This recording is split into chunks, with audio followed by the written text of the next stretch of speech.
The second thing we would say is this, and we would take the napkin and we would draw a little thicker circle around this. Because there's something about this small group, there's something about this environment that we're asking those of you who are leaders to create that's critical, in the sense that we're asking you not only to be present, but we're asking you to create a safe place.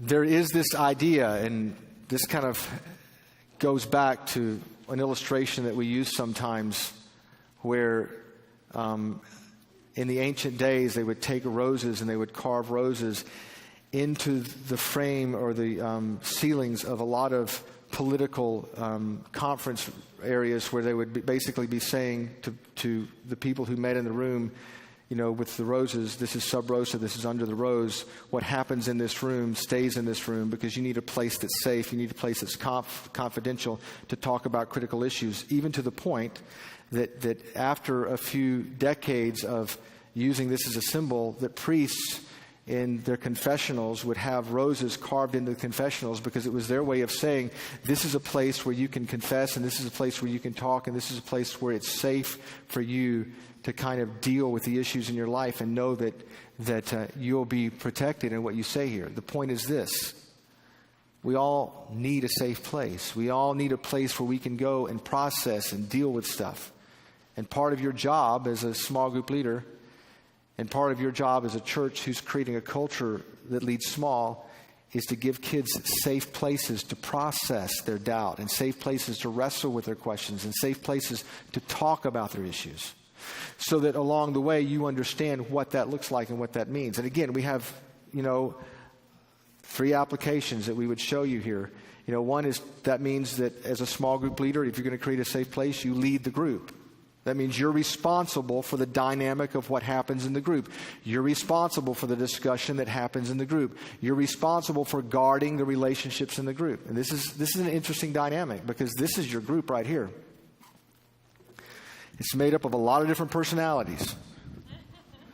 They're all kind of people that show up in your 9th grade girls group.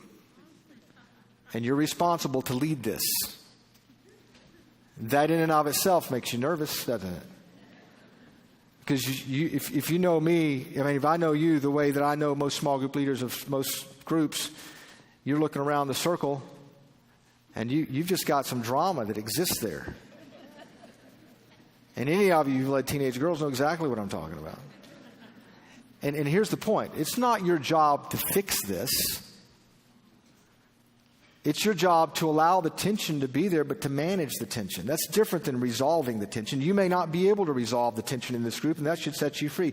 That's not your responsibility. Your responsibility is to leverage the tension. The tension is okay. The tension is going to happen because you're leading a group sometimes, of teenage girls who are, going through a season of life that's difficult, or you're leading another group that has a wide spectrum of faith. You've got a person over here who's not a Christian, a person over here who's grown up in the church, and you're managing those discussions and you're managing those dialogues. But the differences that exist in this group that you're leading will help you have opportunities to demonstrate unconditional love. You realize that?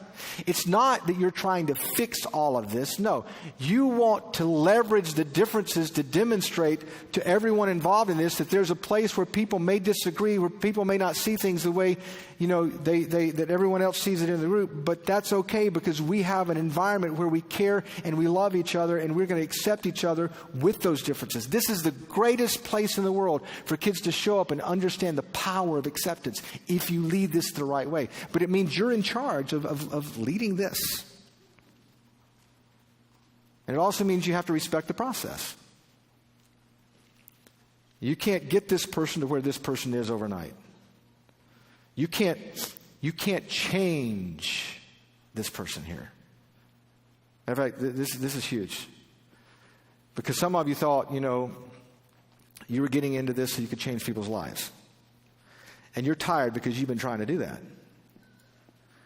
And some of you recruited leaders and said to leaders, you're going to change your kids' lives, and you gave them a bunch of 6th grade boys.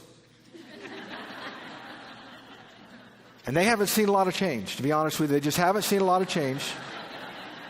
And they're coming back to you going, okay, here's the deal. I had this friend of mine who said, hey, I want to have a 6th grade boys Promise Keepers group. I said, really? He said, yeah. I said, go for it. About 3 months later, he comes back and says, it's not working. I said, really? He said, no, it's not working at all. They're not taking anything I say serious. I said, they're not? They're really not? He said, no. I said, are you telling me that not one of those boys has stopped and said to you, listen, I just want you to know that because of what you said today, I understand grace deeper than I've ever understood it, and God is changing my life in a way that I never dreamed He could change it, and I just want to thank you for that? He said, nobody has said that. I said, that's because they're 6th grade boys. The truth of the matter is, when they're 11th grade, they might sit in a room with a guy and they might make that statement, and you're the one who did it, but he won't know it. He'll take credit for it.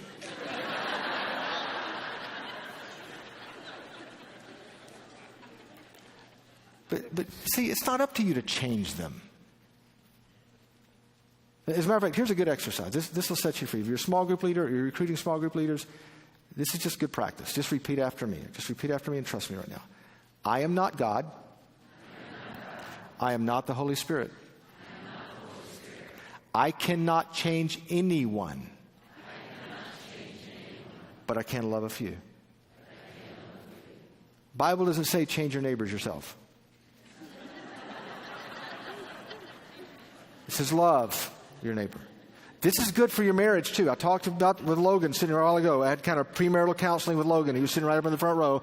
God doesn't call you to change your spouse. He's called you to love your spouse. He's called you to love each other. It's up to God to do the changing.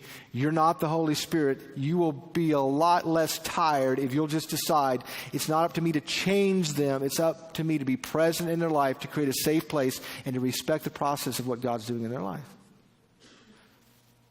Guard the heart. Hopefully you'll unpack some of this in the next breakout too. I'm not going to go too far down this, but that also means that you may have to contradict what I said at first. There are times when you may have to break confidence. There are times when you have to put in policies where you may have to go to a parent or go to a leader if someone is talking about hurting themselves or hurting someone else or they're being hurt. We call that the 3 hurt principle. The point is, you have a few people that you're involved with and you're engaged with them in their life. Create a safe place.